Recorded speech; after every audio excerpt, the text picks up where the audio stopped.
Hello students, hello everyone.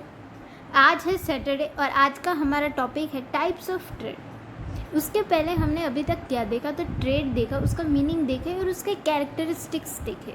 Trade यानी क्या होता है, तो in short trade means exchange of goods and services against goods and services, या तो exchange of goods and services against money is known as trade.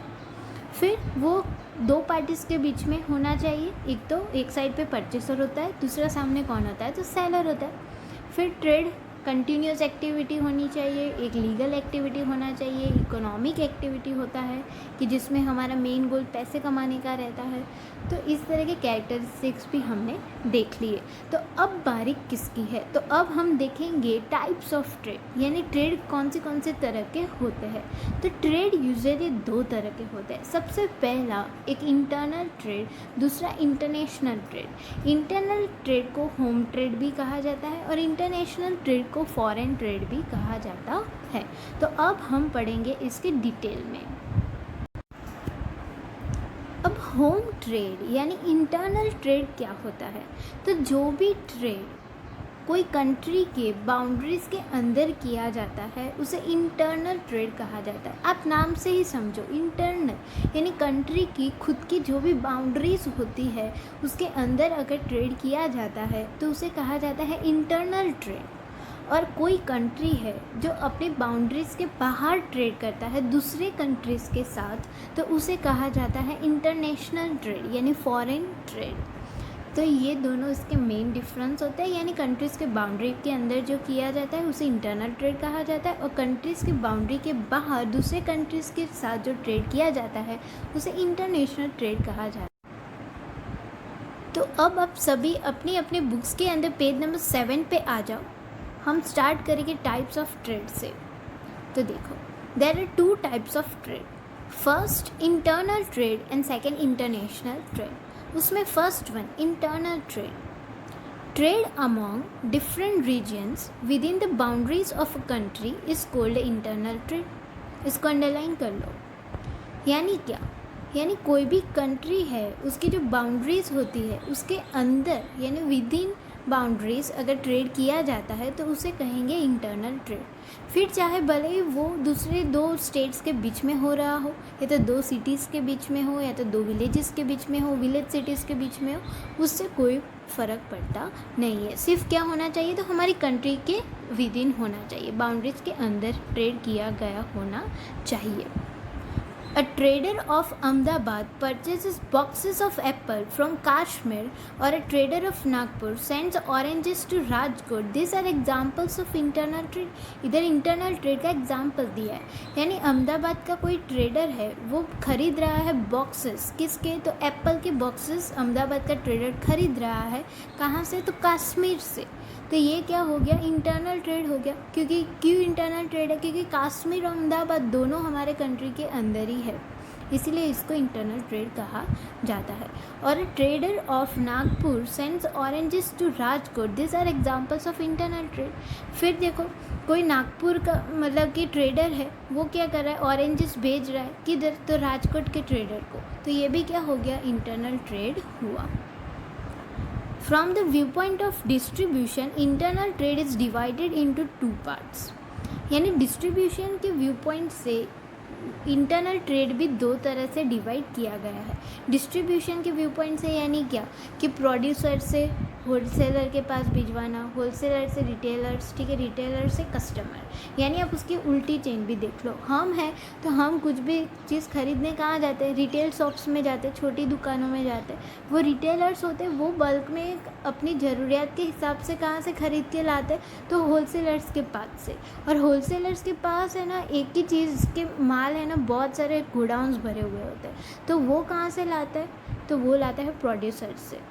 तो देखो, from the viewpoint of distribution, internal trade is divided into two parts, A wholesale trade and B retail trade। तो internal trade के अंदर भी दो सब parts है, सबसे पहला wholesale trade and दूसरा retail trade। A wholesaler purchases goods in bulk from the producer and distributes them to a retailer as per his requirement। यानी wholesaler क्या करता है, अपनी मतलब कि ज़रूरत के हिसाब से बल्क में प्रोड्यूसर के पास से लाता है और उसे मतलब कि गोडाउन के अंदर रखता है and distributes them to a retailer as per his requirement. फिर वो क्या करते हैं, डिस्ट्रीब्यूट करते हैं रिटेलर को उनकी ज़रूरियात के हिसाब से। The wholesaler is a connecting link between a producer and a retailer. ये जो होलसेलर होता है ना, वो एक मीडिएटर है, कनेक्टिंग लिंक है, किसके बीच में, तो between a producer and a retailer. Producer होते हैं वो क्या करते हैं, रॉ मटेरियल को फॉर्म में मतलब कि यूटिलाइज़ करते हैं, फिर उनको कन्वर्ट करते हैं कि जिससे हम उसको कंज्यूम कर पाए। ठीक है, तो वो क्या करते हैं, प्रोड्यूसर्स कोई भी चीज़ रॉ मटेरियल से कन्वर्ट करते हैं, फिर उसको फिनिश गुड्स में प्रोड्यूस करते हैं। तो फिर वो क्या करेंगे, अपना माल बेचेंगे किसको, तो होलसेलर्स को। फिर होलसेलर्स किसको बेचेंगे, तो रिटेलर्स को, और रिटेलर्स के पास से हम खरीदने जाएंगे।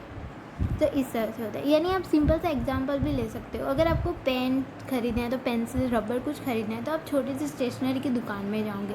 अब वो स्टेशनरी वाला होता है ना, तो उसने बहुत सारे अलग अलग कंपनी की पेन रखी होती है, सब कुछ रखा होता है, पर उसके पास सिर्फ अलग अलग कंपनी के एक एक बॉक्सेस ही होते हैं। पर ये सब के एक एक बॉक्सेस भी कहाँ से लेके आता है, तो वो लेके आता है होलसेलर्स के पास से।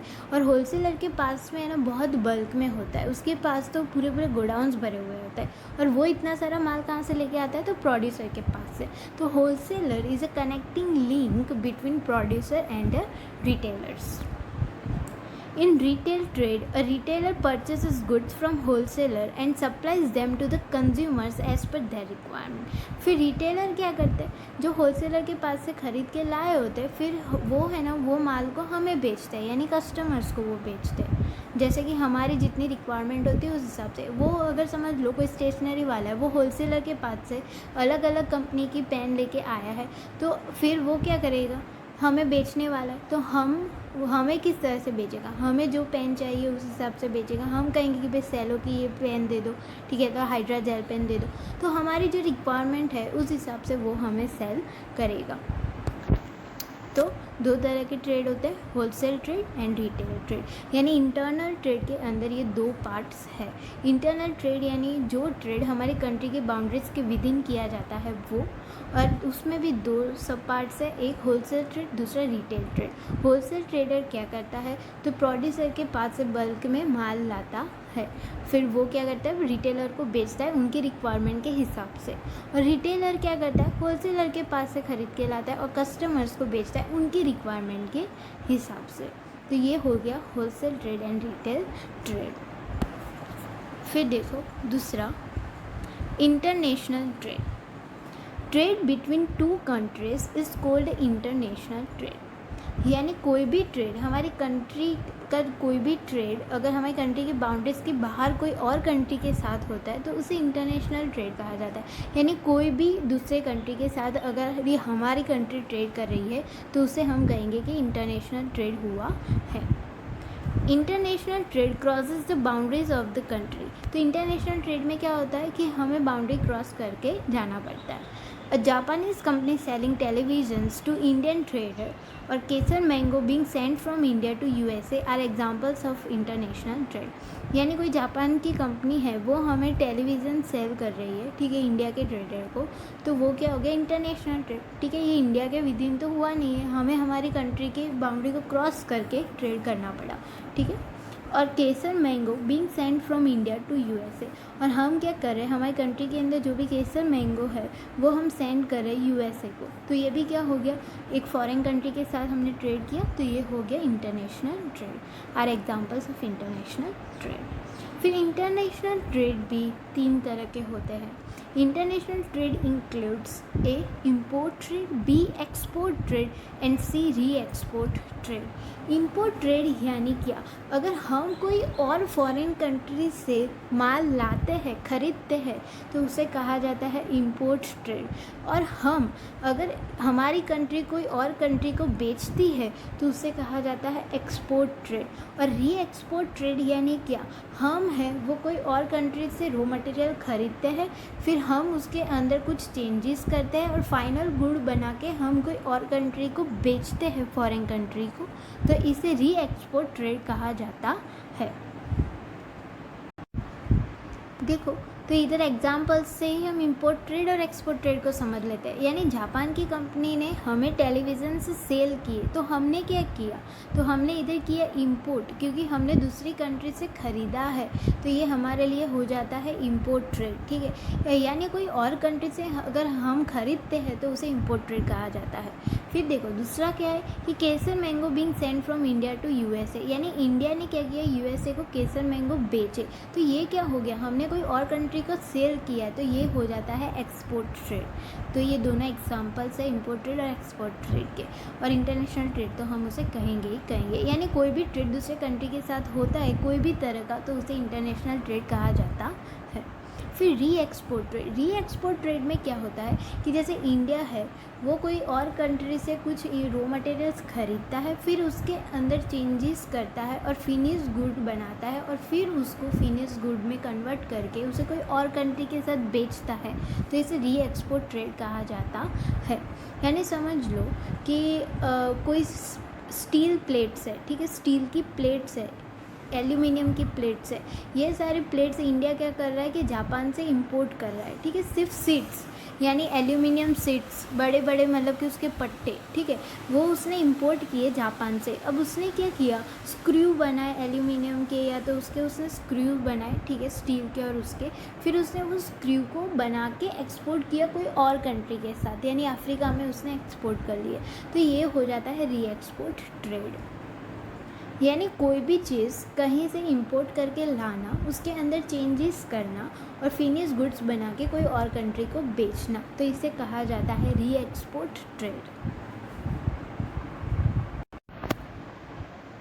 अब बारी है कॉमर्स की, यानी ये कॉमर्स क्या होता है, तो देखो ये भी एक पार्ट है बिजनेस एक्टिविटीज़ का। हम अभी क्या पढ़ रहे हैं, तो बिज़नेस एक्टिविटीज़ के टाइप्स पढ़ रहे हैं। यानी बिज़नेस एक्टिविटीज़ में सबसे पहले आता है ट्रेड, तो वो हमने देख लिया। तो अब बारी है कॉमर्स की, और उसके बाद बाकी रहेगा इंडस्ट्री। तो ये तीन जो है वो बिज़नेस के पार्ट्स है, ठीक है। तो उसमें अब कॉमर्स की बारी, और आप लोगों ने भी क्या लिया है, तो कॉमर्स लिया है, तो कॉमर्स को तो आपको पहचानना ही पड़ेगा कि कॉमर्स होता क्या है। तो देखो कॉमर्स के मेन दो पार्ट्स हैं, यानी एक तो ट्रेड और दूसरा ऑक्सिलरी सर्विसेज। ट्रेड जो है ना वो कॉमर्स का ही पार्ट है, कॉमर्स ट्रेड का पार्ट नहीं है। ट्रेड जो है वो कॉमर्स का पार्ट है। तो trade is a narrow concept and commerce is a wider concept, यानी कॉमर्स के अंदर ही ट्रेड इंक्लूडेड है।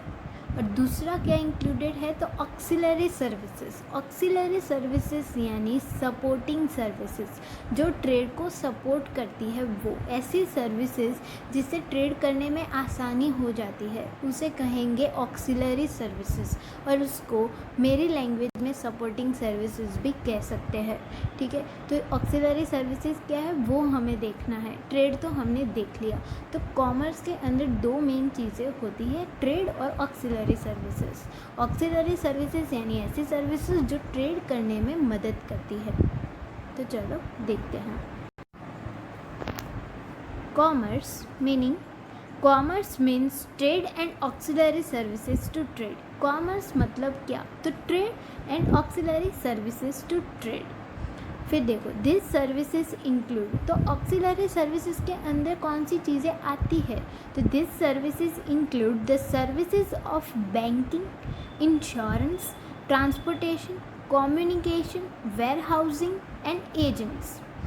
आपने बैंक का तो नाम आपने सुना ही होगा। आपके पेरेंट्स जो है वो बैंक से ट्रांजैक्शन करते होंगे, सेविंग अकाउंट, करंट अकाउंट खुलवाया होगा, लोन लिया होगा। तो बैंकिंग सर्विस से ट्रेड करना आसान हो जाता है। यानी अगर आपको कोई पार्टी को पेमेंट करना है, तो किसी से आपको पैसे लेना है, तो आप चेक लिखते हो एक दूसरे के नाम पे। आप मतलब कि अहमदाबाद में बैठे हुए हो और आपका पेमेंट हो जाता है मुंबई के अंदर। तो ये सब कुछ किसकी वजह से होता है, तो बैंक की हेल्प से। तो बैंक ट्रेड करने में आपको हेल्प करती है। अगर आपको ट्रेड करने के लिए लोन चाहिए तो आपको लोन प्रोवाइड करती है। अगर आपको इंटरनेशनल ट्रेड करने के लिए फॉरेन एक्सचेंज चाहिए, यानी डॉलर्स के अंदर आपको पेमेंट करना है, तो वो भी आपको हेल्प करके देगी। इस तरह से बैंकिंग की सर्विस हेल्पफुल होती है ट्रेड को। फिर दूसरा इंश्योरेंस, तो इंश्योरेंस की सर्विसेज भी होती है, ठीक है। बिजनेसमैन अपनी दुकान का इंश्योरेंस लेते हैं, अपनी सर्विसेज, अगर कोई अपनी माल की गाड़ियाँ इधर से उधर घुमाते तो उसका भी इंश्योरेंस लिया हुआ होता है। तो इंश्योरेंस सर्विस इस हिसाब से ट्रेड को हेल्प करती है। फिर ट्रांसपोर्टेशन सर्विसेज भी होती है। कोई मतलब कि ऐसे बिजनेसमैन होते हैं जो सिर्फ ट्रांसपोर्टेशन की सर्विस प्रोवाइड करता है, यानी अलग अलग तरह की गाड़ियाँ रखते हैं, फिर उनको वो हमें रेंट पे देता है। तो ये हो जाता है ट्रांसपोर्टेशन सर्विसेज। फिर कम्युनिकेशन सर्विसेज के अंदर आ जाती है पोस्टल सर्विसेज, सब कुछ कि जिससे हम कोई अदर पार्टी के साथ हम कम्युनिकेट कर सकते हैं। वेयर हाउसिंग यानी क्या, तो वन टाइप ऑफ गोडाउन जहाँ पे आप आपने जो भी प्रोड्यूस किया है वो प्रोडक्ट्स आप उसको स्टोर करके रख पाओ, या तो इंपोर्ट करते वक्त भी आपका कोई माल दूसरे कंट्री से आया है तो उसे टेम्पररी कोई प्लेस पे स्टोर करके रखने के लिए जो गोडाउन्स आपको दिए जाते हैं रेंट पे, तो उसे वेयर हाउसिंग सर्विसेज कहा जाता है। तो ये वेयर हाउसिंग भी अलग अलग तरह के होते हैं, यानी बॉन्डेड गोडाउन्स भी होते हैं, बॉन्डेड वेयर हाउसेज होते हैं, प्राइवेट वेयर हाउसेज होते हैं, पब्लिक वेयर हाउसेज होते हैं, अलग अलग तरह के वेयर हाउसेज होते हैं। तो इसकी सर्विसेज से क्या होता है, आपको ट्रेड करने में थोड़ी आसानी हो जाती है, आपको ईजी बन जाता है। एंड एजेंट्स, और अलग अलग तरह के एजेंट्स होते हैं जो आपको डिस्ट्रीब्यूशन करने में हेल्प करते हैं। यानी आपने सुना होगा कि कई बार आपकी सोसाइटी के अंदर कोई भी कंपनी के एजेंट्स आ जाते हैं, ठीक है, तो वो क्या करते हैं, उनको कमीशन पे रखा होता है कि उनको टारगेट दिया गया होता है कि आप अगर दिन में इतने प्रोडक्ट्स बेचते हो तो आपको इतना कमीशन मिलेगा, इतना परसेंटेज उनका डिसाइडेड होता है। अलग अलग कंपनी का अलग अलग रहता है। तो इस तरह के अलग अलग एजेंट्स होते हैं। फिर देखो, The world has become a global village from point of view of trade and its auxiliary services। अब ट्रेड इतना बढ़ गया है इंटरनेशनल लेवल पे, और ऑक्सिलरी सर्विसेज भी इतनी टेक्नोलॉजिकल एडवांस हो चुकी है कि अब ऐसा ट्रेड करना इतना इजी हो गया है कि मान लो कि पूरा वर्ल्ड जो है एक छोटा सा टाउन बन गया है, छोटा सा ग्लोबल विलेज जैसा, यानी बहुत बड़ा है। पर फिर भी कोई कंट्री के साथ ट्रेड करना इतना आसान हो गया है कि कुछ मिनटों में हम ट्रेड एकदम इजीली कर सकते हैं। पेमेंट करना हो तो भी सिर्फ फ्यू सेकेंड्स के अंदर पेमेंट हो जाता है। एक अकाउंट से दूसरे अकाउंट में पैसे ट्रांसफ़र करना इतना इजी हो गया है बैंकिंग सर्विसेज से। तो इस तरह से यानी ट्रेड और ऑक्सिलरी सर्विसेज इतनी एडवांस हो गई है कि पूरा वर्ल्ड मान लो कि छोटा गाँव जैसा लगने लगा है। फिर देखो characteristics. First, trade is a part of commerce. सबसे पहला वो है कि ट्रेड जो है वो पार्ट है किसका, तो कॉमर्स का। Second, commerce is an economic activity. अब कॉमर्स क्या है, तो वो भी एक इकोनॉमिक एक्टिविटी है। Third, auxiliary services helpful to trade are included in commerce. फिर कॉमर्स के अंदर दूसरा क्या है, तो ऑक्सिलरी सर्विसेज। ऑक्सिलरी सर्विसेज यानी क्या, तो जिससे ट्रेड करने में आसानी होती है वैसी सर्विसेज, यानी auxiliary services helpful to trade are included in commerce. तो कौन सी सर्विसेज है, तो जैसे बैंकिंग, इंश्योरेंस, ट्रांसपोर्टेशन एट्सेट्रा, जो हमने आगे ऊपर पढ़ा वही। Fourth, it increases time and place utility of the goods. Creation of utility के अंदर हमने 3 तरह की यूटिलिटीज़ देखी थी, form utility, time utility and place utility. तो उसमें से टाइम यूटिलिटी क्या होता है, तो कोई भी समय की, कोई भी टाइम की अपॉर्चुनिटी को ग्रैब करना सीखना, ठीक है, उसे टाइम यूटिलिटी कहा जाता है। यानी मान लो कि कोई एग्रीकल्चर प्रोडक्ट्स ऐसे है जिसकी फ़िलहाल कोई भी डिमांड नहीं है, पर हमें पता है कि फ्यूचर में आने वाले 1-2 महीने में इसकी डिमांड बहुत बढ़ने वाली है, तो हम क्या करेंगे, उसको अभी से स्टोर करके रखेंगे कोल्ड स्टोरेज के अंदर। फिर जैसे ही उसकी डिमांड बढ़ेगी ना, वैसे ही मार्केट में उसे सेल करना स्टार्ट कर लेंगे और हमें प्राइसेस भी ज़्यादा मिलेंगे। तो इसे कहा जाता है टाइम यूटिलिटी करना। फिर दूसरा प्लेस यूटिलिटी। प्लेस यूटिलिटी यानी क्या, कि कोई हमारा बिजनेस यानी हम ट्रेड ऐसी जगह पे कर रहे हैं जहाँ पे हम प्रोड्यूस कर रहे हैं वो गुड्स एंड सर्विसेज का, पर वो उसकी डिमांड उतनी नहीं है जैसे कोई और जगह पे उसकी शायद बहुत ज़्यादा हो सकती है।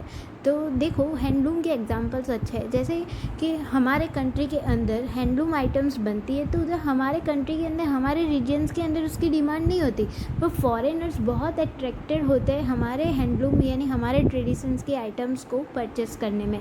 यानी कोई भी कारपेट होता है, फिर ये जो हमारे कच्छ के अंदर बैग्स बनते हैं, ठीक है, जूट बैग्स बनते हैं, तो ये सब को परचेस करने में उनका इंटरेस्टेड ज़्यादा होता है। तो अगर ऐसा है कि हम इधर बना रहे पर इधर हमारे लोगों की डिमांड नहीं है, तो हमें उसको प्लेस यूटिलिटी करना आना चाहिए। यानी अगर हमारा एक्सपोर्ट हो रहा है कोई और कंट्री के साथ और वो बहुत अच्छा जा रहा है, तो हमें वैसा करना चाहिए, ठीक है, तो प्लेस यूटिलिटी करो।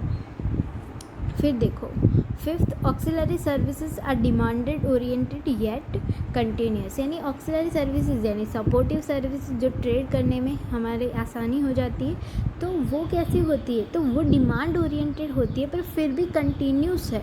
तो आप समझो कि ट्रेड जो है वो कंटिन्यूस एक्टिविटी है, ठीक है। ट्रेड जो एक दो दिन की बात नहीं होती, वो कंटिन्यूस फॉर्म में किया जाता है। तो ट्रेड अगर कंटिन्यूस एक्टिविटी है तो ऑब्वियस चीज़ है कि ऑक्सिलरी सर्विसेज भी कंटिन्यूस हो ही जाएगी, क्योंकि अगर हम ट्रेड कंटिन्यूस फॉर्म में कर रहे हैं तो हमें ऑक्सिलरी सर्विसेज की भी ज़रूरियात, हमें रिक्वायरमेंट रेगुलर फॉर्म पे पड़ेगी। तो फिर भी वो एकदम ट्रेड जितनी कंटिन्यूस नहीं होती, वो डिमांड ओरिएंटेड होती है। यानी बैंकिंग सर्विसेज है, इंश्योरेंस है, तो डिमांड ओरिएंटेड चीज़ें हैं। यानी अगर हमारी डिमांड है तो ही, ठीक है, कंपलसरी नहीं होता। हमारा ट्रेड कैसा है उस पर ये सारी एक्टिविटीज़ सर्विसेज डिपेंड करती है। तो वैसा तो auxiliary services are demand oriented yet continuous, फिर भी ये कंटिन्यूस होती है। अगर हम कोई भी ट्रेड करेंगे ना, कोई भी तरह का, तो हमें ये सारी सर्विसेज में से कोई एक दो सर्विसेज तो हमारी कंटिन्यूस रहने ही वाली है। Six, if auxiliary services are available at a reasonable price, goods can be supplied to the customers at a fair price। हाँ, ये एक अलग सा कंसेप्ट है। यानी अगर ऑक्सिलरी सर्विसेज आपको कम प्राइस पे मिलेगी ना, तब आप आपके जो प्रोडक्ट्स हैं ना उसके रेट आप कम रख पाओगे और कस्टमर्स को भी आप कम रेट पे बेच पाओगे। अगर ऑक्सिलरी सर्विसेज महंगी हो जाएगी तो आपके जो प्रोडक्ट्स के प्राइसेस है वो भी आपको बढ़ाने पड़ेंगे और कस्टमर्स को वो ज़्यादा प्राइसेस पे मिलेंगे, हमें बेचना पड़ेगा। तो ऑक्सिलरी सर्विसेज के अगर रेट कम रहेंगे तभी हम हमारे कस्टमर्स को फेयर प्राइस पे, अच्छी प्राइस पे हम हमारे प्रोडक्ट्स बेच पाएंगे।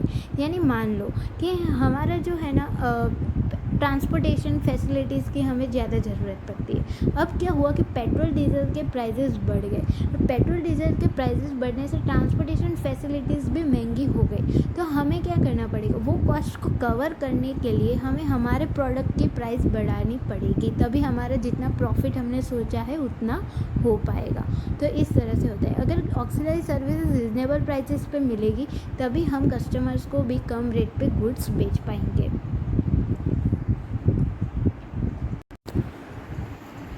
अब हम देखेंगे difference between trade and commerce. यानी ट्रेड को हमने इंडिविजुअली देख लिया, कॉमर्स को भी हमने इंडिविजुअली पढ़ लिया। अब बारी है ये दोनों की कंपैरिजन की, यानी ट्रेड वर्सेस कॉमर्स। तो ट्रेड का हम मीनिंग देखेंगे, उसका स्कोप देखेंगे और पार्टीज देखेंगे। फिर कॉमर्स के अंदर भी देखेंगे कि उसका मीनिंग क्या है, फिर उसके अंदर स्कोप क्या है और उसकी पार्टीज कौन सी होती है। तो let's start. Difference between trade and commerce, उसमें पॉइंट्स ऑफ डिफरेंस में फर्स्ट पॉइंट मीनिंग। तो उसमें ट्रेड के अंदर क्या है, तो एक्सचेंज ऑफ गुड्स और services in return of money. देखो आपके ट्रेड के मीनिंग के अंदर पहले वो लिखा था कि exchange of goods and services again goods and services, ठीक है। तब मैंने आपको कहा था कि जब मनी इवॉल्व नहीं हुआ था उसके पहले इस तरह से ट्रेड किया जाता था, पर अब जबकि मनी का यूज़ हो गया है, मनी इवॉल्व हो गया है, तो उसके बाद अब इसकी डेफिनेशन, इसका मीनिंग ये होता है कि एक्सचेंज ऑफ गुड्स और services in return of money. फिर commerce includes trade and auxiliary services to trade. Commerce का मीनिंग सिंपल है कि उसके अंदर ट्रेड इन्वॉल्व है as well as auxiliary services to trade, जो ट्रेड करने में हेल्पफुल होती है वैसी सर्विसेज, ठीक है। Second, scope. The scope of trade is limited. Trade का जो स्कोप है, उसका जो कंसेप्ट है वो नैरो है, लिमिटेड है। फिर commerce, the scope of commerce is wider. क्यों वाइडर है वो ट्रेड के कंपैरिजन में, because trade is included in commerce, क्योंकि ट्रेड खुद कॉमर्स का पार्ट है। तो कॉमर्स क्या हो गया, वाइडर हो गया ट्रेड के कंपैरिजन में, क्योंकि कॉमर्स के अंदर ट्रेड भी इन्वॉल्व है as well as auxiliary services भी इन्वॉल्व है। और ट्रेड के अंदर तो सिर्फ क्या है, तो exchange of goods and services in return of money. Trade का काम तो सिर्फ वही है कि गुड्स एंड सर्विसेज को एक्सचेंज करो और सामने पैसे ले लो। पर कॉमर्स के अंदर तो ट्रेड भी है as well as auxiliary services भी है। तो ये दोनों के कंपैरिजन में कॉमर्स का मीनिंग जो है वो वाइडर है, उसका स्कोप जो है वो ज़्यादा है। Third, parties.